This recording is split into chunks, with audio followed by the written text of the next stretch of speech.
자, 우리는 지난번 창세기에 나오는 꿈의 사람 요셉을 살펴보았습니다.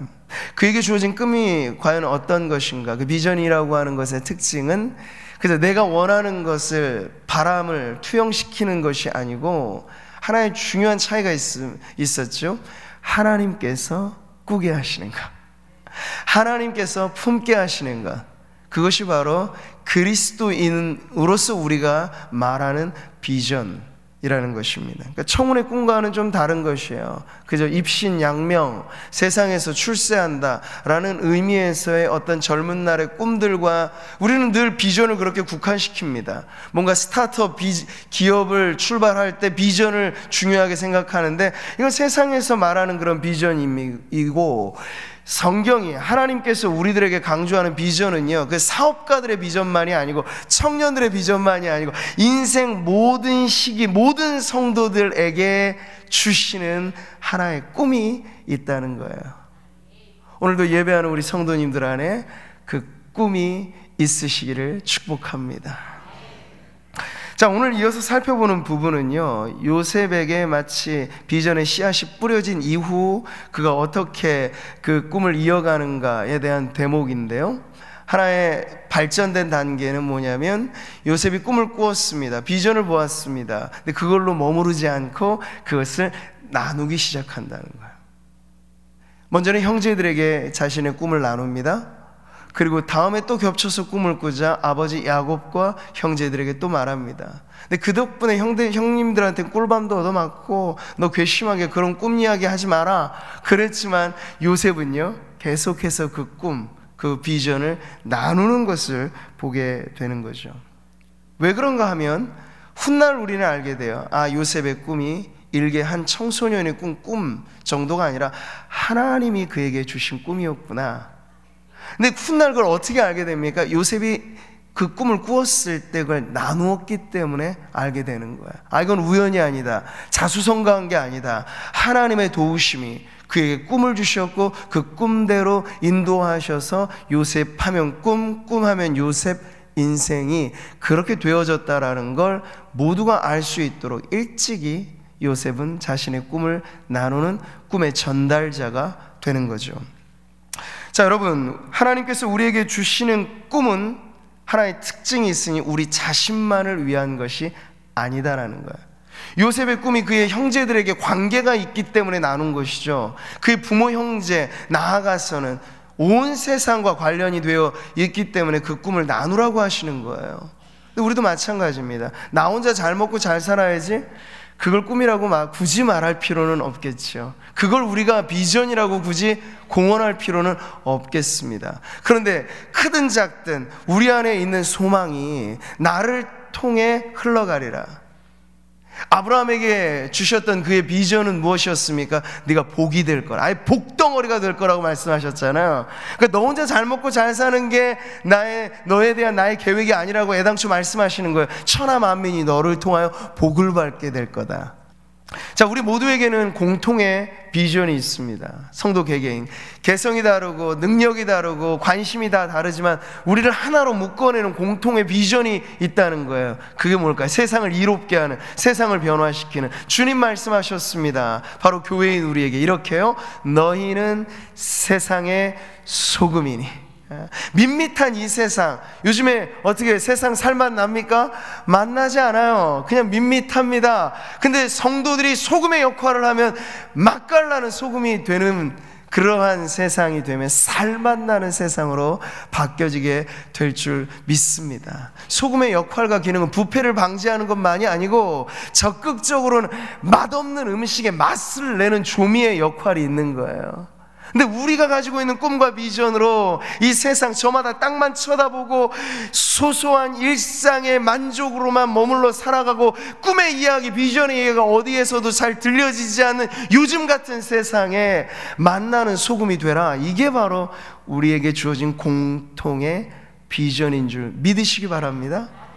우리에게 대해 말씀하셨어요. 너희는 세상의 빛이다.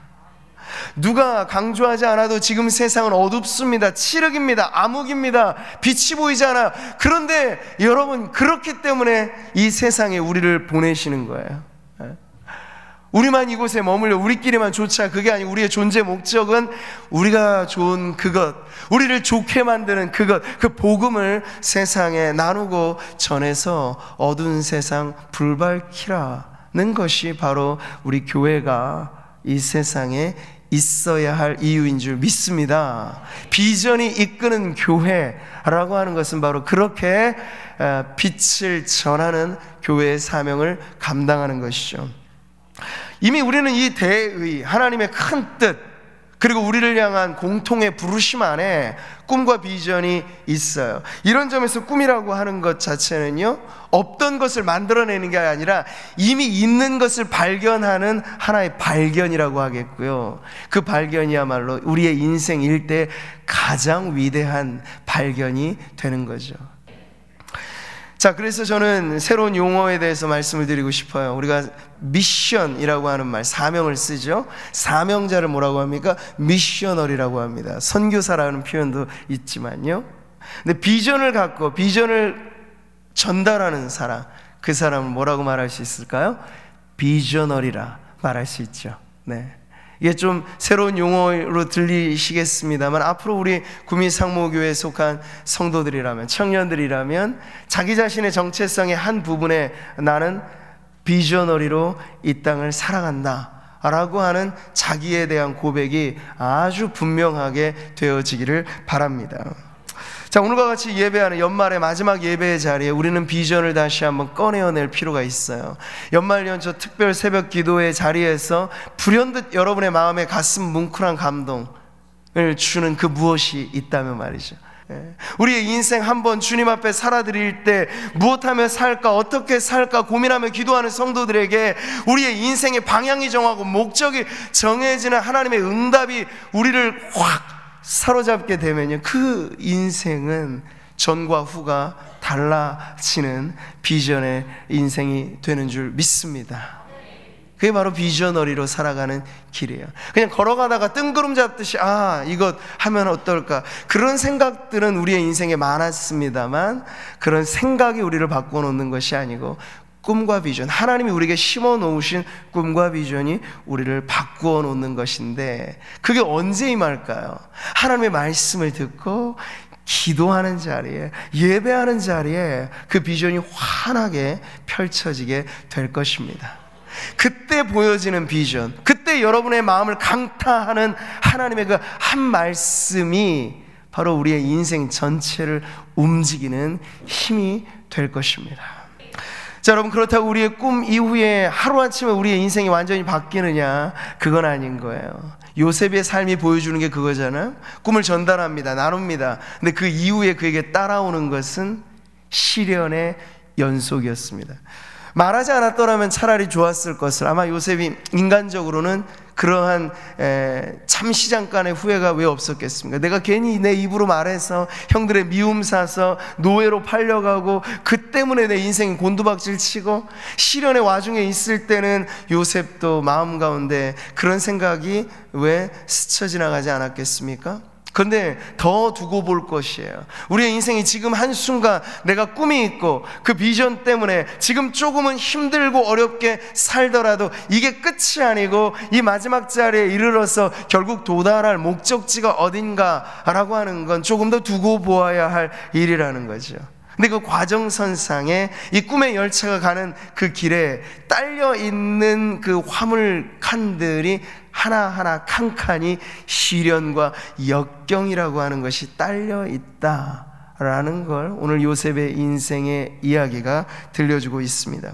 근데 요셉만 그랬던가요? 그렇지 않아요. 많은 사람들이 한번 이 관찰을 해봤습니다. 우리가 소위 위인으로 혹은 여러 많은 사람들에게 주목받는 인물로 취급하는 그 사람들 한 300명을 표본 조사로 딱 sab어봤어요. 근데 공통점이 있더라고요. 어떤 공통점들입니까? 미국의 모든 국민들이 존경하는, 가장 존경하는 대통령 중에 한 사람, 아브라함 링컨. 그의 삶은 실패 대명사, 실패 아이콘이 사실은 링컨이었습니다. 그는 자그마치 26번이나 낙선을 했던 사람이에요.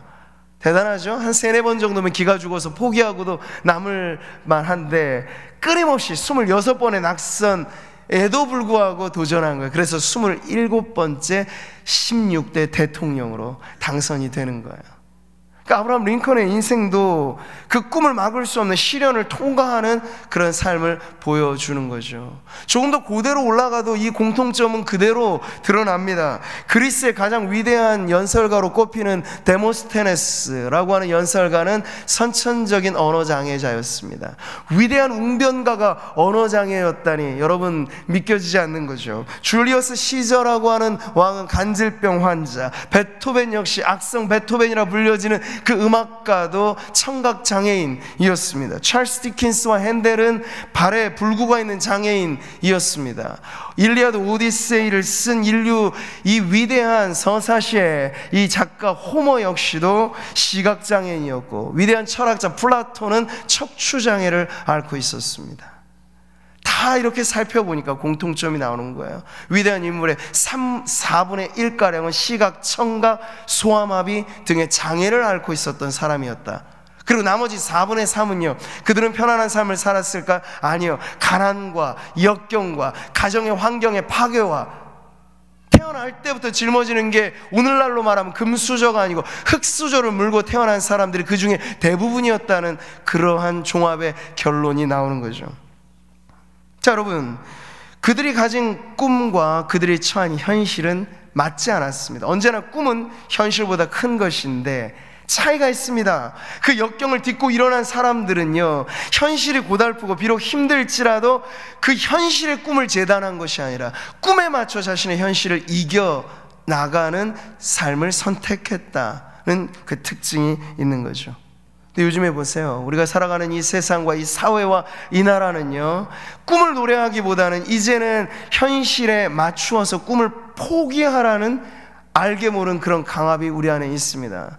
젊은이들은 3번 3포도 모자라고 5포도 모자라고 7포도 모자라고 이제는 다포 세대라는 말이 유행할 정도로 모든 걸 다. 그런데 누가 포기하라고 했나요? 하나님은 우리에게 그런 포기를 명령하신 적은 없는데요, 세상이 서로끼리 야, 꿈꾸지 마라, 이제 기회마저도 불평등한 세상이니 개천에서 용난다는 건 속담에나 있는 말이다, 꿈꾸지조차 마라, 그저 소소한 만족에 일찌감치 머물러 살아라, 그게 이 세상의 가치관이 되어버렸어요. 이러한 세상을 여러분 불밝히는 빛은 교회가 어떻게 살아간다는 것이죠? 이 세상과는 다른 방식으로 여전히 하나님 내게 주신 꿈이 있고, 나의 놀라운 꿈은 정녕 이루어질 것이고, 그 꿈을 통하여 하나님의 영광은 드높여질 것이며, 내 한평생 소소한 만족으로 끝이 아니고 나의 생을 통하여 하나님을 드높이는 삶을 나는 살아갈 것입니다. 이게 모든 성도들의 가치관이 되어 그걸 전염시키는 거죠. 이런 좋은 비전의 바이러스를 전염시켜서 꿈이 없노라 말하는 이 세상에 비전을 떨어뜨리며 살아가는 사람들에게 예수 비전을 심어주는 것이고요, 하나님의 약속의 말씀은 여전히 살았고 운동력 있어 그 약속이 꿈이 되고 비전이 되는 인생들은 거침없이 시련마저 뚫고 나갈 수 있다 하는 것을 우리의 온몸으로, 우리의 온 삶으로 드러내면 세상은 우리를 통해서 하나님을 보게 될 것입니다. 할렐루야. 요셉을 통해서 우리가 확인하는 것, 그 꿈의 전달 이후에 연속되어지는 그의 시련. 오늘도 형들은 그를 미워하고 모함하여서 그를 팔아 넘기려는 그러한 모의를 하는 것을 우리가 보게 되죠. 근데 여러분, 꿈에 견인되어 있는 것이 이 시련의 화물칸들이라 하더라도 언제나 잊지 말아야 할 것, 이 꿈의 열차는 그 목적지를 향하여 나아가고 있다는 사실입니다. 아브라함이 복덩어리 인생으로 부름받았을 때 그것은 그의 비전입니다. 인생 비전입니다. 근데 그것이 실현되어지는 과정마다 시련이 없었던가요? 시련의 연속이었습니다. 이스라엘 민족이 400년간의 노예 생활을 청산하고 출애굽하였을 때 환하게 열려지는 그들의 역사의 변화, 기대될 만한 변화. 그런데 바로 앞에 놓여져 있는 거 홍해라고 하는 시련, 홍해를 건넜더니 광야라고 하는 시련, 시련의 연속이었습니다. 근데 그게 끝이었던가요? 아닙니다. 결국엔 광야도 지나고 약속의 땅 가나안으로 들어가고야 말았습니다. 왜요? 이 꿈은, 이 비전은 그들만의 꿈이 아니었기 때문에 하나님이 꿈꾸게 하시고 하나님이 이루신 것이었기 때문이죠. 그럼 여러분, 시련이 있느냐 없느냐 문제보다 더 중요한 건 내 꿈이 과연 시련을 통과할 만한 주님 내게 주신 비전인가, 그걸 점검하는 게 제일 중요합니다. 만약 그렇다면 어떤 시련이 오더라도 주님이 내게 주신 꿈이기 때문에 이건 반드시 이루어진다. 요셉이 13년이라고 하는 시련의 터널을 통과하고 나서 비로소 그 꿈이 이루어졌던 것처럼 우리의 인생도 어느 순간 어느 때에 이 꿈의 완성을 보게 될지 누구도 모릅니다만, 그렇기 때문에 우리는 그 꿈을 안고 언제나 머무를 수 없는 거룩한 긴장감으로 계속해서 이 길을 걸어가는 것이 성도의 삶의 방식이 되어야 할 줄 믿습니다. 우리가 하나님의 나라에 들어가려면 많은 환난을 겪어야 할 것이라. 가장 위대한 꿈과 비전 중에 하나가 바로 하나님의 나라죠. 그 하나님의 나라에 일조하기 위하여 내 인생이 쓰여진다면 그것이 비전 인생인 줄 믿습니다. 근데 그 과정에 지금 무엇이 있다는 거예요? 환난이라고 하는 장애물이 있다는 거예요. 그러니까 우리는 이 땅에서 100m 달리기 그냥 질주하는 경주자가 아니고 장애물 경주자라고 생각하시면 쉬울 거예요. 장애물 경주자에게 장애물은 당연한 거죠. 그냥 그걸 뛰어넘으면 되는 거죠. 우리들에게도 마찬가지입니다. 우리에게 비전이 있고 비전 앞에 시련이 있다? 걱정할 것 없어요. 우리에게는 그 시련을 뛰어넘을 만한 힘이 있고 하나님 내게 주신 믿음이 바로 그것이죠. 그 믿음으로 뛰어넘으면 될 것이 시련으로 받아들여진다면, 지금 사랑하는 성도님들의 삶에 어떠한 시련이 부딪혀 오든지 여러분, 그것을 우리는 믿음으로 뛰어넘을 수 있는 줄 믿으시기 바랍니다. 요셉에게 주어진 꿈이 그의 인생을 뒤바꿔 놓았습니다. 축복받기 위해 태어난 사람이라는 노래보다도 이제는 요셉에게 어울리는 노래는 당신은 고난의 사람, 시련의 사람이라는 노래로 그의 인생이 바뀌어지게 되는 거예요. 꿈이 있기 전까지 그는 귀염둥이, 재간둥이, 가정, 아내, 아빠의 사랑 독차지했던 그런 아들내미였죠. 근데 꿈이 주어지고 나자 이 모든 기득권이 박탈됩니다. 오히려 꿈을 꾸고 난 이후에 그의 인생은 시련으로 곤두박질을 칩니다. 자, 그런데도 어때요? 여러분, 이 모든 과정들을 지나면서 요셉은 명실상부한 비저너리, 드리머라고 불려지는 그 자리에 가게 됩니다. 오늘 형들이 요셉을 보면서 형들이 지어준 별명이 여기 나오잖아요. 서로 이르되 꿈꾸는 자가 오는도다. 성경에 많은 닉네임들 중에서 이보다 멋진 닉네임이 없어요, 여러분. 하나님이 지어주신 여러 별명들이 있는데 요셉의 별명처럼 매력적인 별명이 없어요. 그는 이름하여 드리머가 되었던 거죠. 북치고 장구치는 드러머가 아니라 드리머로 그의 인생이 바뀌게 된 거예요. 그가 늘 그 꿈을 말하였기 때문에, 그리고 그 꿈 때문에 이제는 시련으로 들어갈 것이지만 그는 존재와 그 정체성 자체가 꿈의 사람으로 뒤바뀐 그러한 인생을 살아가게 되었던 거죠. 말씀드렸던 것처럼 저는 앞으로 2020년이 대망의 새해를 맞이하는 저와 여러분에게 꿈과 비전의 해가 되기를 바랍니다. 여러분이 가지고 있는 꿈을 너무 빨리 현실화시키려고 애쓰지 마시고 너무 빨리 여러분의 능력치로 재단하지 마십시오. 꿈은 언제나 나보다 큽니다.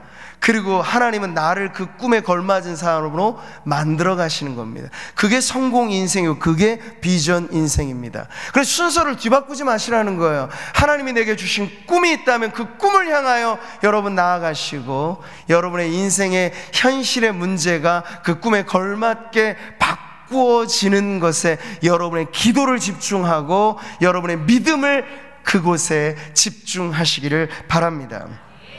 또 한 명의 비저너리, 꿈의 사람이었던 사도 바울의 비전 선언과 같은 고백이 바로 이것이에요. 같이 한번 읽어볼까요?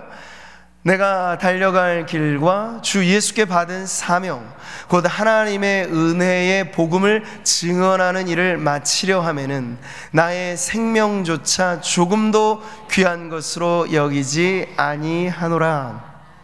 바울로 말하자면 그의 비전이 단 하나, 유일무이한 비전이 무엇이었습니까? 표대 대신 예수 그리스도. 바울에게 물어본다면 당신의 꿈은 무엇이요? 로마 복음은 아니요, 그보다 더 큰 꿈이 있어요. 당신의 비전은 무엇입니까? 세계 복음은 아니요, 그거보다 바울을 사로잡는 비전이 있어요.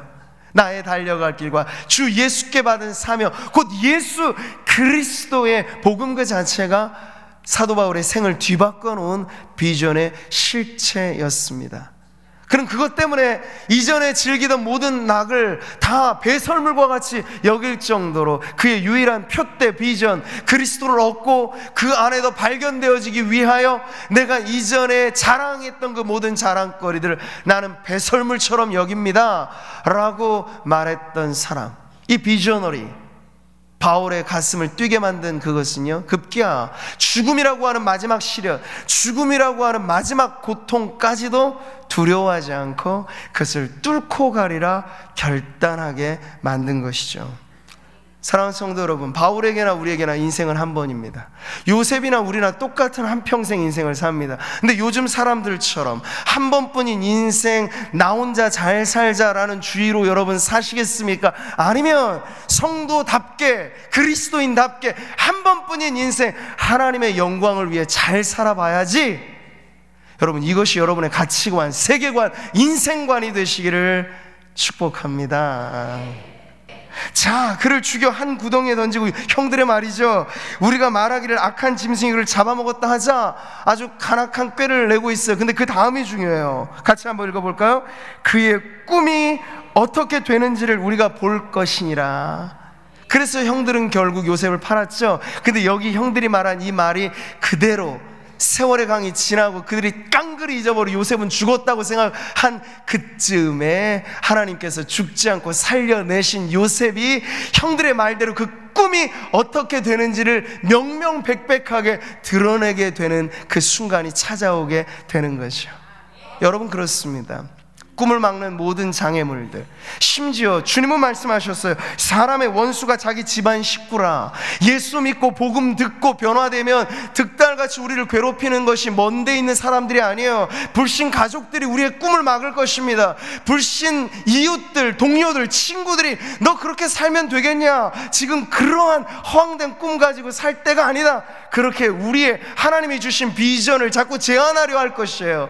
여러분, 거기에 현혹되지 마십시오. 중요한 건 주님 내게 주신 꿈이 있고 그 꿈이 시련을 통과하면서 완성되어지는 것이라면 그 누가 막아도 나는 내 길을 걸어간다 하는 꿈의 외침으로 여러분의 인생이 계속해서 막힘없이 거침없이 이어지게 되기를 축복합니다. 사도행전이 마무리되어지는 마지막 자리에서 꿈의 사람 비저너리, 이 바울의 인생을 여러분 어떻게 표현합니까? 그는 옥에 갇혀 있었지만 그를 누구도 막아낼 길이 없어서 여전히 거침없이 막힘없이 담대하게 그 복음을 전하였더라가 사도행전을 마무리하는 바울의 인생이었던 것처럼 저와 여러분의 삶에도 인생 어느 구간을 살아가시든지 우리 주변에 에워싸는 모든 위험과 장애와 사람들의 방해가 있을지라도 주님이 내 편이 되신다면, 그리고 내가 주님의 편에 속해 있다면 주님 내게 주신 꿈은 반드시 이루어진다는 믿음을 갖고 돌파해 내시는 꿈의 사람, 비전의 인생이 되시기를 축복합니다. 할렐루야. 주만